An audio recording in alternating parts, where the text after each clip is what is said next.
Hello, my dear friends. Let me hope you're doing well. I don't really have much to say about the video that I'm about to show you today. So make sure to watch till the end. Let's watch the video. Now, I want to look briefly as we close here at a case study for this third temptation of Satan. I'm going to tell you the story of a church that was founded in the 19th century in the eastern part of the United States.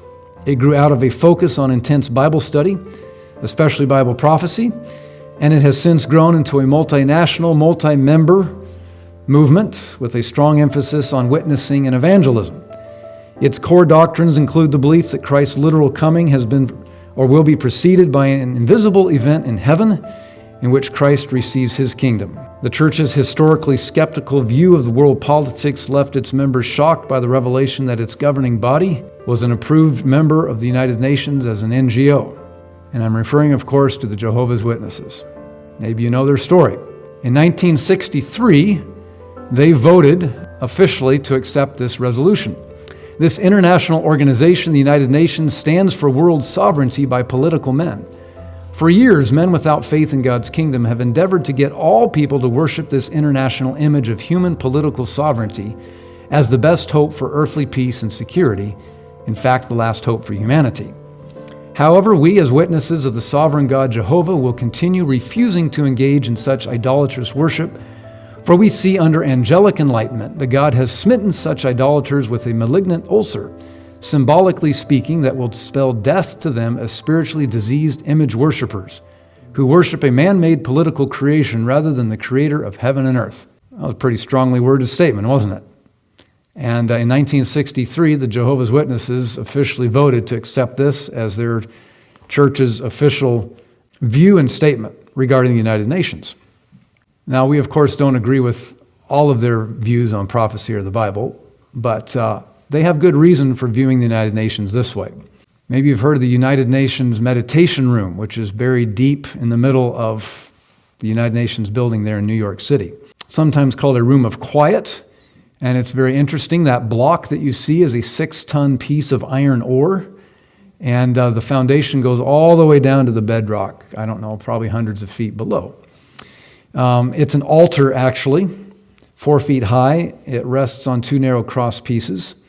And there's a pamphlet that at least at one point was there explaining it, and it says this: "The stone in the middle of the room has more to tell us. We may see it as an altar, empty not because there is no God, not because it is an altar to an unknown God, but because it is dedicated to the God whom man worships under many names and in many forms." So is this room and this altar dedicated to the God of the Bible? There's absolutely no way, right? It's the other power in this world. And by the way, to get to this room, you have to walk kind of a maze or labyrinth, which is an occultic type thing, in darkness, and then you finally emerge into this light here. So the whole thing is just really very occultic, even the designs on that wall that you see there.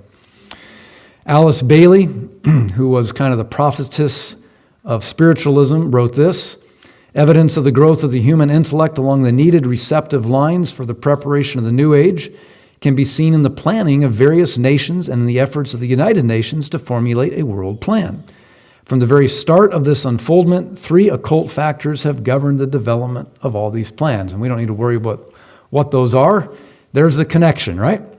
Here's another gentleman that for 40 years worked with the United Nations. He worked all the way up to Assistant Secretary General of the United Nations, Robert Mueller, and he was often called the prophet of the United Nations. He wrote this: "No human force will ever be able to destroy the United Nations, for the United Nations is not a mere building or a mere idea. It is not a man-made creation. The United Nations is the vision light of the Absolute Supreme. At his choice hour, the Absolute Supreme will ring his own victory bell here on earth through the loving and serving heart of the United Nations." So the Jehovah's Witnesses had good reasons for being skeptical about what was happening there. I'll just share one more statement here. This was another religious leader that he was an Indian spiritual leader who taught meditation in connection with the United Nations. And he said, "The dream of the United Nations, the vision of the United Nations, the reality of the United Nations came from the highest, the absolute highest." Well, which highest do you think he's referring to? can't be the God of the Bible. For the establishment of world peace, the UN, the temple, UN, the shrine, UN, the heart, and UN, the soul are unparalleled. The United Nations is not a mere building. The United Nations is a reservoir of divine light for the manifestation of world peace. Okay, so all of that just to illustrate why the Jehovah's Witnesses were so skeptical and wary of the United Nations, and why they were so shocked in 2001 to discover that their church had secretly been a part of the United Nations for almost a decade. So the news story was broken by an article in The Guardian, British newspaper. And this was published on October 6, 2001. The United Nations is being asked to investigate why it has granted associate status to the Jehovah's Witnesses, the fundamentalist U.S.-based Christian sect, which regards it as the scarlet beast predicted in the book of Revelation. So they had been teaching their members for decades that the United Nations was the beast of Revelation 17. And now it turns out for 9 years, the leadership had secretly been connected with the United Nations.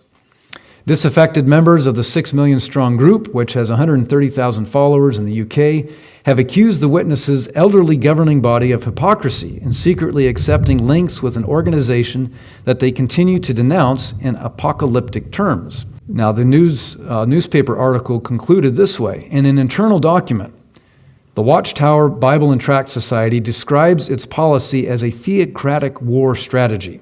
It claims, and now they're quoting from the Watchtower magazine, which of course is the official magazine of Jehovah's Witnesses, in time of spiritual warfare, it is proper to misdirect the enemy by what? Hiding the truth. It is done unselfishly. It does not harm anyone. On the contrary, it does much good. Do you hear Jesus saying that? I have to hide the truth in order to misdirect the enemy? Of course not. So this created a huge hubbub and turmoil within the Jehovah's Witnesses. Within 2 days of this newspaper article being published, the governing body of the Jehovah's Witnesses had sent in a letter to the United Nations requesting to withdraw their status as a NGO. And the day after that, on October 9, the UN replied saying, "We grant your request. You're now no longer part of the United Nations." It took all of 3 days to resolve the issue.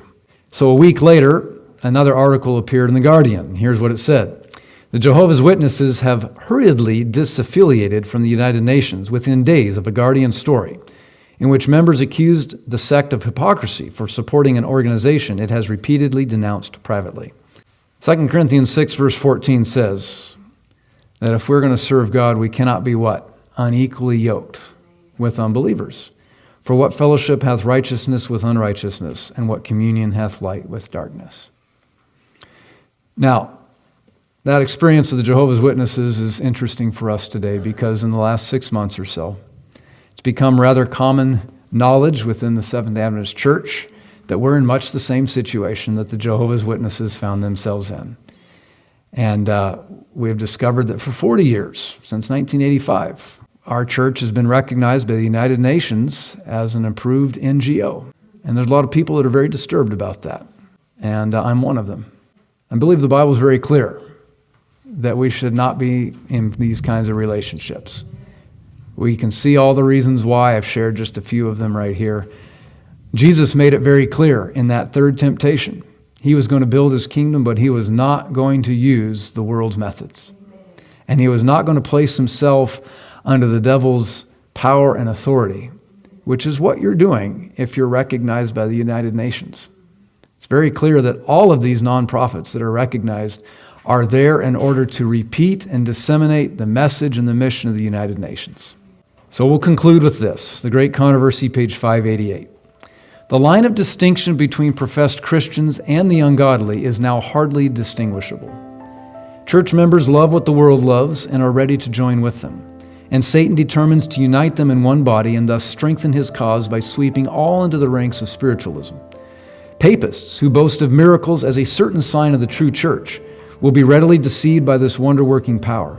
And Protestants, having cast away the shield of truth, will also be deluded. Papists, Protestants, and worldlings will alike accept the form of godliness without the power. And they will see in this grand movement for the conversion of the world and the ushering in of the long-expected millennium. This is still God's church, and God is still in control of it. You know, He allowed Jerusalem to continue going down its path for 39 years.